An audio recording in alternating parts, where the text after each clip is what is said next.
မိမပြိုလေးတယောက်ကနောက်ကနေရုတ်တရက်အော်ခေါ်လိုက်ပါတယ်ဟေးခဏရက်ပါဦးသူစိမ့်ဆန်စွာနဲ့ခင်မုန်းဖြစ်သူရဲ့လက်ကိုဆွဲလိုက်ပြီးလမ်းတစ်ဖက်ကတိုက်ကြီးထဲမှာရှင့်အကိုနဲ့မောင်မမတို့နေကြတာကိုကျမအခုလေးတင်သိလိုက်ရတယ်လို့ပြောလိုက်ပါတယ်ဒါကိုကြားချင်းပဲရန်ကငါယူလာခိုင်းတဲ့ပတ်စံတွေအကုန်ပါရဲ့လားလို့အလင်းစနစ်မေးလိုက်ပါတယ်သူတို့ရဲ့ဇနီးဖြစ်သူကပါပါတယ်ဒီမှာယူရွန်8000အပြည့်ပါဒါပေမဲ့ရှင့်ခြေတော့ကကောင်းကောင်းကြီးပါလားဘာလို့တန်ရာရချင်အောင်စောင်းနေရတာလဲ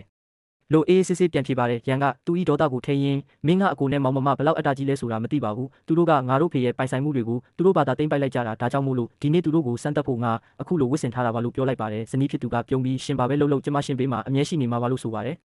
ရန်ကဘီတက်ကလထိုင်ပေါ်ထိုင်လိုက်ပြီးအကိုဖြစ်သူ၏အိမ်စီတို့ဦးတည်သွားလိုက်ပါတယ်တကားမခောက်မီမှာပဲဇနီးဖြစ်သူအားတမတစ်ဆက်အထိရေတွက်ခိုင်းလိုက်ပါတယ်စက္ကန့်အနည်းငယ်ကြာပြီးနောက်တကားပွင့်လာခဲ့ပါတယ်အကိုဖြစ်သူကရန်ကိုမြင်ချင်းပဲလှောင်ပြုံးကမင်းအသက်ရှင်သေးတာလားလို့မေးလိုက်ပါတယ်ရှုံးနေသည့်ပုံစံဖြင့်ရန်ကအကိုကျွန်တော်အကိုစီကအကူကြီးတကယ်လိုအပ်နေတာပါလို့ပြောလိုက်ပါတယ်အကိုဖြစ်သူကအလွန်စိတ်ပြတ်စွာဖြင့်အိမ်ထဲသို့ဝင်ခိုင်းပြီးဒါနဲ့မင်းပါလို့ချင်းလို့လေခြေထောက်ကရောဘာဖြစ်တာလဲလို့မေးလိုက်ပါတယ်ရန်ကဝမ်းနဲ့ဖွယ်ပြန်ပြောလိုက်ပါတယ်ကျွန်တော်နိုင်ငံသားမှာအလုပ်လုပ်တုန်းကအဆောက်အဦမြင့်ကနေပြုတ်ကျသွားတာပါအသက်ဘေးကလွတ်မြောက်ခဲ့ပေမဲ့ခြေထောက်ကိုတော့သုံးလို့မရတော့ပါဘူးကျွန်တော်စုဆောင်းထားတဲ့ပတ်စံတွေအကုန်လုံးစေကူတာစရိတ်နဲ့တင်ကုန်သွားပါပြီမောင်မဖြစ်သူကဒါဆိုမင်းကဒုက္ခရောက်ချင်အောင်ဆောင်ပြီးသူတောင်းစားလာလို့တာပေါ့လေလို့လောင်ပြောင်းလိုက်ပါတယ်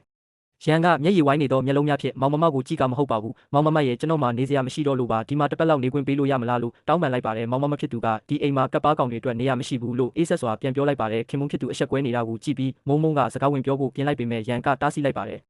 ရန်ကအကိုဖြစ်သူဘက်သို့လှည့်ကအကိုတရားမျှတပါစေအဖေဆုံးပါသွားပြီးတဲ့နောက်အဖေရဲ့ပိုင်ဆိုင်မှုတွေကိုအကိုအကုန်ယူလိုက်တာလေးလို့ပြောလိုက်ပါတယ်အကိုဖြစ်သူကဒေါသတကြီးဖြစ်အမြင့်ကပြုတ်ကျတာမင်းအုံနောက်ပါပျက်စီးသွားပြီထင်တဲ့အဖေစေးကူတာစေးအတွက်ငါသုံးလိုက်တဲ့ပတ်စံတွေကအဲ့ဒီမြေကွက်ထက်တောင်အများကြီးပိုများသေးတယ်လို့စကားပြန်ပြစ်လိုက်ပါတယ်ရန်ကရဲဝုန်းပြန်ပြောလိုက်ပါတယ်ကျွန်တော်လည်းအဖေရဲ့သားတစ်ယောက်ပဲမြေကွက်ရဲ့ဝေစုကိုကျွန်တော်လည်းရတင်တာပေါ့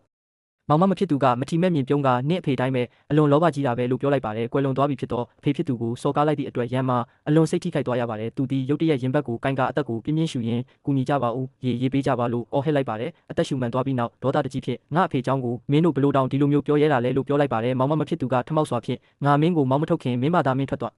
အားတာပိုကောင်းမယ်လို့ဆိုပါတယ်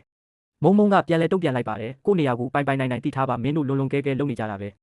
ထိုအချိန်မှာပဲအတွင်းရေးမှုတယောက်ကတထေးလိုအော်ဟစ်ရင်ပြေးဝင်လာပါတယ်ရန်ကြမ်းမာရှိနေသည်ကိုမြင်လိုက်ရသဖြင့်အကိုနဲ့မောင်မတို့မှအံ့အားသင့်သွားကြပါတယ်ရန်ကအခြေအနေမင်းမြန်းသည့်အခါအတွင်းရေးမှုကကုမ္ပဏီထုတ်ကုန်များနဲ့အမျက်ဆုံးဆိုင်ရာနောက်ဆုံးစီရင်ခံစားကိုလာရောက်ပေးအပ်ပြီးအမြန်ပြန်ထွက်သွားပါတယ်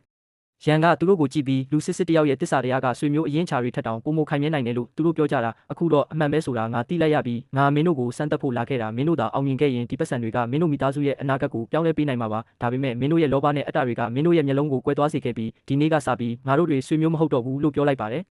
အကိုဖြစ်သူကချက်ချင်းဆိုသလိုတောင်းပန်ပါတယ်ကွာငါတို့တကယ်မှားသွားပါတယ်ကျေးဇူးပြုပြီးခွင့်လွှတ်ပေးပါလို့တောင်းပန်လိုက်ပါတယ်ရန်ကအကိုဖြစ်သူရဲ့လက်ကိုဆွဲဖြုတ်လိုက်ပြီးရန်သူကိုမဟာကရုဏာတက်ရောက်နိုင်ပေမဲ့မင်းတို့လိုလူမျိုးကိုတော့ဒုတိယအကြိမ်အခွင့်အရေးဘယ်တော့မှပေးမှာမဟုတ်ဘူးလို့အေးဆက်စွာပြောလိုက်ပါတယ်မောင်မဖြစ်သူကမုံပတ်တို့လှည့်ကမောင်မရဲ့တို့တွေနောက်ပြောင်နေတာပါကျေးဇူးပြုပြီးမောင်မရဲ့ခင်ပွန်းကိုပြောပေးပါဦးနော်အတူတူထိုင်ပြီးထမင်းစားကြရအောင်ပါလို့ရှောက်ထားတောင်းပန်လိုက်ပါတယ်မုံကပြက်တပြန်လဲတုတ်ပြန်လိုက်ပါတယ်ကျမဘဝမှာလူအမျိုးမျိုးနဲ့တွေ့ဘူးပါတယ်ဒါပေမဲ့လူမျက်နှာဖုံးဆွတ်ထားတဲ့တိရစ္ဆာန်တွေကိုတော့ဒီနေ့မှပဲပထမဆုံးအကြိမ်မြင်ဘူးတာပါဒီပုံမြင်လေးအပေါ်ရှေ့လိုဘလို့ထင်ပါသလဲရှင်